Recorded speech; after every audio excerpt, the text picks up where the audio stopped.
How to redeem Finish Line gift card online. Hi guys, welcome to our channel. Let's begin. In this video, I will guide you on how you can redeem Finish Line gift card online. For this, you want to open up any web browser. Now head over to finishline.com. Make sure to sign into your account.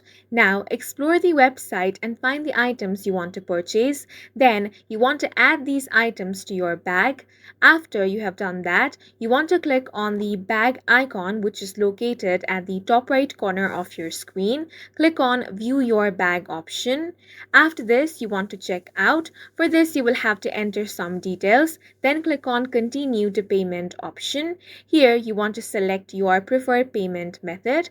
After that, scroll down and you will find Use a Gift Card option. Click on this. Now, you will have to enter your gift card number. After you have entered your gift card number, on the next box, go ahead and enter your PIN. Make sure you've entered all the correct details. Now click on the Apply option. If the details are correct, your gift card will be successfully redeemed. Now, you can simply click on the Review Order option and place your order. In this way, you can redeem Finish Line gift card, and that's it for this video. If you found it helpful, please make sure to hit the like button and subscribe for more videos like this.